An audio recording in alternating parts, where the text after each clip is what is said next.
Hello everybody, welcome. I'm No02 and thank you for watching this video. We've finished Act 2, No Hope Solo Guide, right? And it's time to move on to Act 3. And I have an updated Act 3 deck for No Hope Solo, right? That's very specific solo, where this deck is designed around playing with the bots very specifically.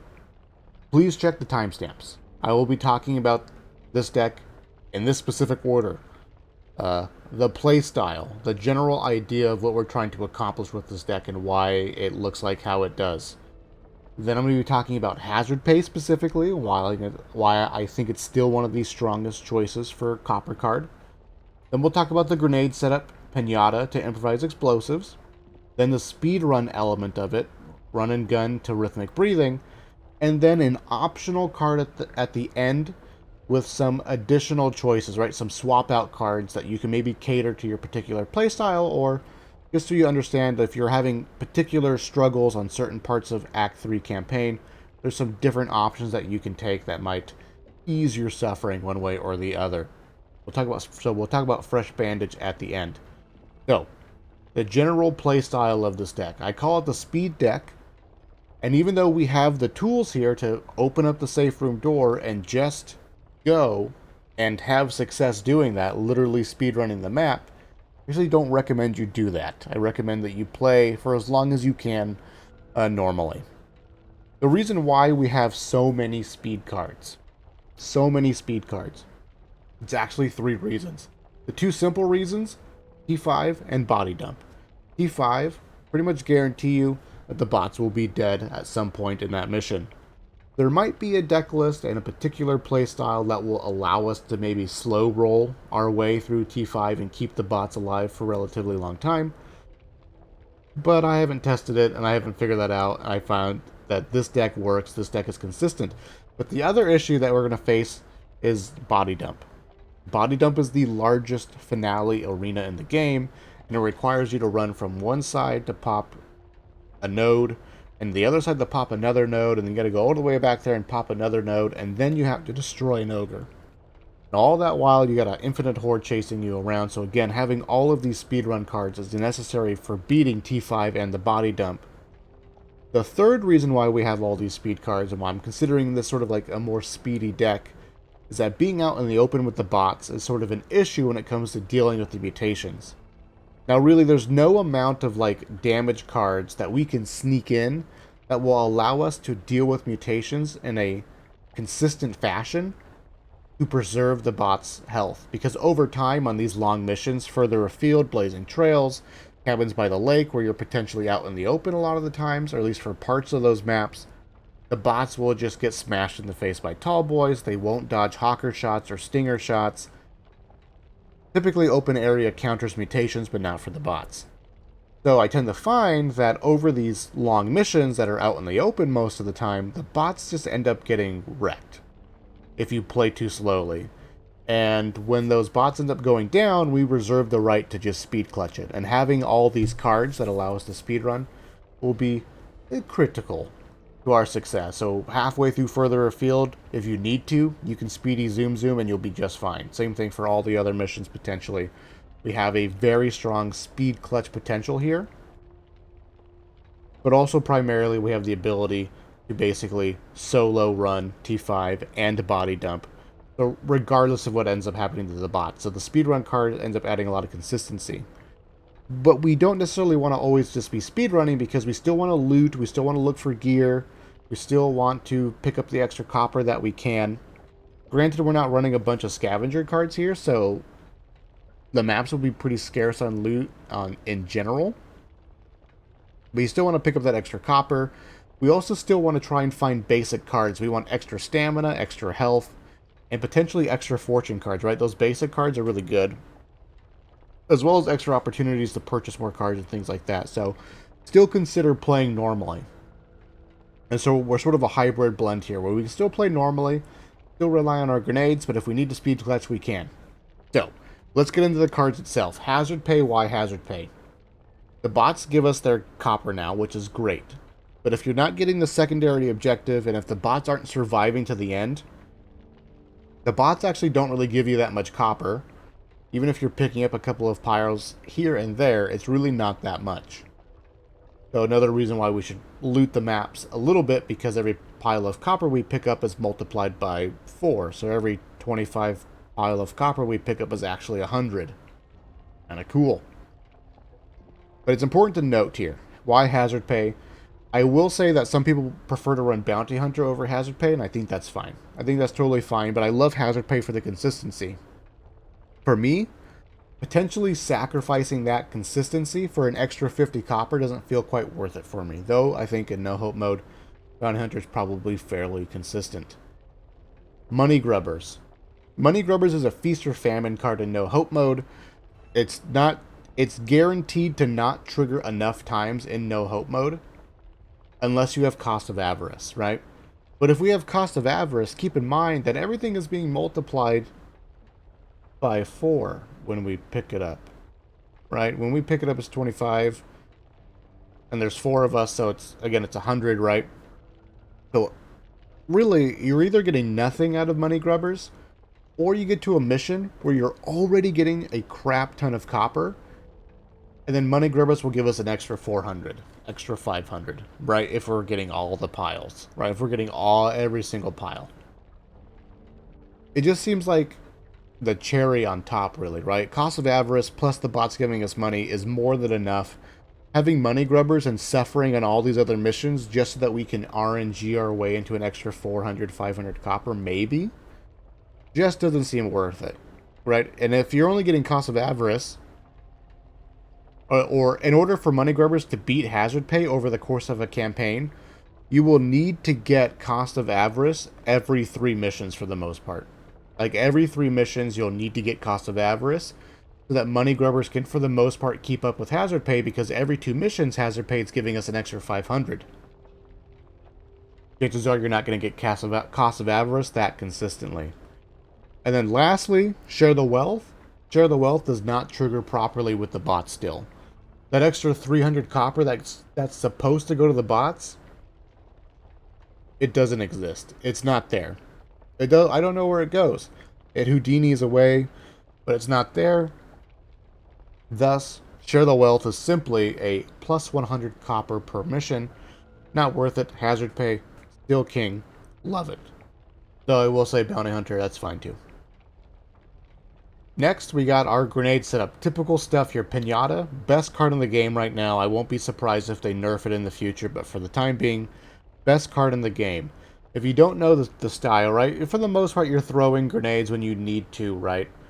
But if you get the opportunity to do so, maybe you're solo, the bots are gone, you get a nice choke point place, you can just post up in your choke point and melee at the door. Let the horde of zombies build up. Melee. Keep meleeing. Melee. And eventually you'll have an entire map's worth of zombies at the mercy of your fist. But at that point, horde event is over, you got all the zombies being stumbled away from you because you keep meleeing them. Pull out one grenade, you throw it. Each zombie is an opportunity for Pinata to trigger. That's whatever, 20, 30, 40 zombies, 40 opportunities for Pinata to trigger. So much potential for extra value and loot here. Now we don't need offensive scavenger, support scavenger, other things like that, because Pinata could potentially trigger. In fact, in my Act-2 playthrough, I think there are some missions where Pinata just went insane, giving me toolkits for healing cabinets and extra throwables for fire in the hole and things like that. Pinata's wild. I've said it many times before, but just to remind everybody, Pinata is pretty much a must-include deck card for everyone's deck, unless you're intentionally running like flashbangs. So either way, Pinata's great. And then there's just the standard double grenade pouch, fire in the hole, bomb squad, and improvise explosives. Extra grenade slots because the consistency of it's great. Fire in the hole. Fire in the hole is the best card for Act 3 because not only are we going to be carrying around 80 points of temporary health in our offensive slot, having the get out of jail free card for T5 with Fire in the Hole is great. And as well as for the body dump, every single T5 grenade we throw will trigger Fire in the Hole. We have, in theory, infinite health floating around on body dump because I think eventually the T5 grenades respawn or something like that. I think I've heard someone say. Either way, it's just a must-have card for Act 3 in general, but I think if you're going to run extra grenade slots, Fire in the Hole is just so good because of the temporary health in general. These two cards, extra grenade is nice, but getting our grenade upgrades is critical because we need to have enough grenade damage to comfortably blow up the ogre at the body dump. But also there's a boss almost every other mission, so as we upgrade our grenades, these cards get like exponentially better because these percentages begin to mesh with a higher grenade damage number, making basically, right, essentially doubling your grenade damage every time you upgrade it, which is quite good. Next is the run and gun. Run and gun and adrenaline fuel is sort of the heart and core of this all, and it's specifically for T5 where there's a lot of hallways, staircases, doorways, right? And as we're running back into the house or maneuvering throughout the house to the next crate, having the ability to keep sprinting but still clear the path in front of you is insanely powerful. It's going to save you so much health and so much time and help you keep going and allow you to basically sprint indefinitely.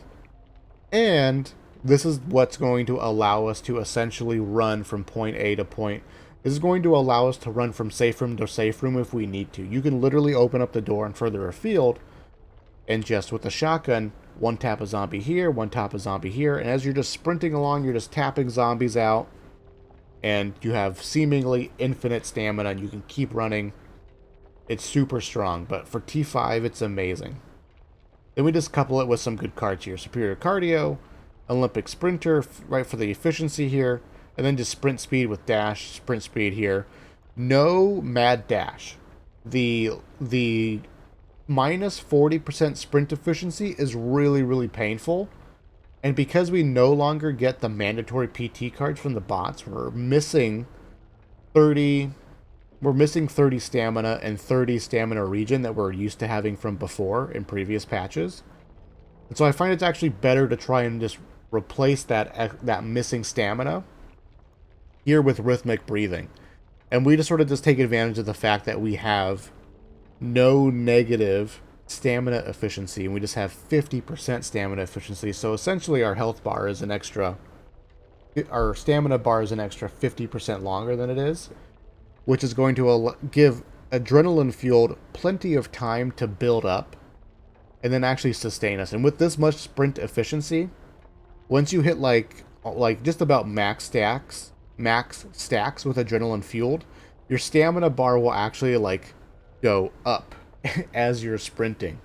And so long as you have enough things in front of you to shoot, you'll never run out of stamina. And so this will allow us some opportunity to sprint really far, and if you get to a point where there's no more zombies or running out of stamina, you can just stop.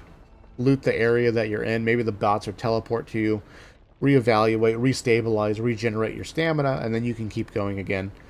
So much options for movement here, but critical for T5 for allowing us to clear hallways and sprint down them at the same time. Here is the card that might look a little weird. Fresh Bandage. Huge success with this card. Now, I've said in the past, support cards lose value the better your team is, because they take less damage, they make less mistakes. Thus, having all these support cards become less valuable because you're not healing people as much.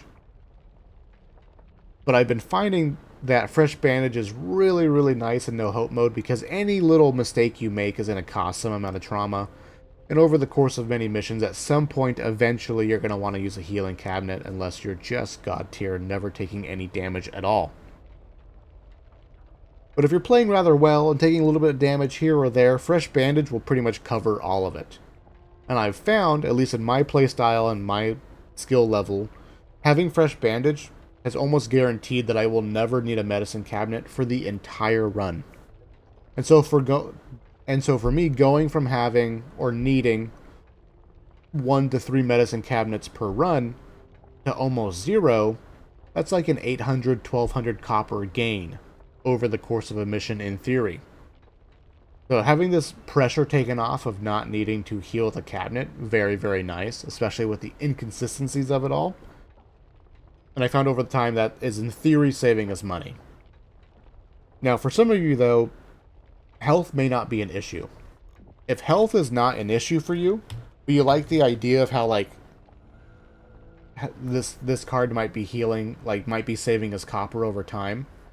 I would say if you don't like Fresh Bandage, consider replacing it with Bounty Hunter if you want extra copper. It's essentially the same thing as Hazard Pay, right? Remember the play style here. We're playing normally for as long as we can, so we're still shooting mutations, collecting stuff, getting extra copper over the course of a mission. And only when things go south do we end up speedrunning. So for the most part, this is like an extra, between this and Hazard Pay, we're getting an extra 500 per mission, roughly, right? 500, 550 per mission. Kind of nice, right? And we sort of recreate the economic advantage that Fresh Bandage could give us. But we don't need to suffer damage in order to get that value, because we only get the value out of Fresh Bandage, if we take damage. The other card that you may want to consider that also is going to look really weird, Shoulder Bag. This card is specifically for T5, almost exclusively for T5. We don't have Support Scavenger. The only way that we're going to get value out of these extra slots is if we're purchasing some healing items. And honestly, we may want to rely on Pinata more for that and not buy too many healing items, because we need to save our copper for all the team upgrades as well as card upgrades if we can find them. But for one mission alone, for T5, we may want Shoulder Bag. Health is our mistake resource. When you make a mistake, it will usually result in you suffering some amount of damage to your health. In T5, there's lots of corners. Maybe you got acid zombies, fire zombies, stingers, hawkers, urchins, all these little things that just might hit you here, hit you there. You run up a staircase and you have to run past a fire zombie. 2-3 points of damage there. I find that the biggest issue with T5 with this deck, before I ran any sort of like extra healing or maybe shoulder bag and things like that, is if you're not super well practiced and super well versed and super familiar with the route that I'm going to be showing you guys when we get there, specifically, the issue that you're going to be running into the most is getting to the end of your T5 run, having 1 or 2 crates left over, and being hurting for health. Let me tell you, being just so close to the end, but almost close to dying. So having an extra 2 support slots, and on T5 we will specifically buy an extra 2 bandages or extra 2 pain pills. Heck, have 3 medkits, I don't care, right? Like, if you have the money to do so, that's fine as well. And there's ways to potentially find time to pop those off. Having the extra 2 support slots for the extra boost of health, well, it basically buys you more time to make more mistakes, run into the house more times, right? Each pain pill you pop is essentially one more opportunity to go inside and pick up another crate to potentially get out. And so shoulder bag specifically for T5, I think, can help you clutch it. If you're just on the cusp of completing T5, but you just can't do it for some reason, you just keep dying right at the end, a shoulder bag might be the thing you need to sort of just clutch it out. In theory, like I said, you might want to look at this and say, +2 support inventory, +2 opportunities to go inside and pick up a crate. That's sort of the experience that I've had with this. So those are the 3 cards. Fresh Bandage for health over time, consistency, sort of like copper over time in theory idea. Kind of nice. I recommend actually Fresh Bandage. It's kind of fun, really, really convenient. Shoulder bag if you're struggling with T5. If you're not hurting for health, consider Bounty Hunter. The extra copper, essentially, right? Like, it's going to help you pay for an extra card here or there, or help make sure that you have enough copper for when that grenade upgrade shows up, and what have you. And if you end up getting lucky with like having Hazard Pay and Bounty Hunter and a Cost of Avarice, you can buy extra stamina, team upgrades, extra health upgrades, all that stuff, right? Like, there's a lot of potential there. So those are the 3 cards for the option. Let me know what you think of this deck. Let me know if you have success with this deck. I've had a lot of fun playing around and testing this deck. And, well, the Act-3 guide playthrough will be coming soon. Strap yourself in. It's fast. It ends up being fairly fast. Thank you guys for watching. I appreciate it. And I'll see you guys in the future.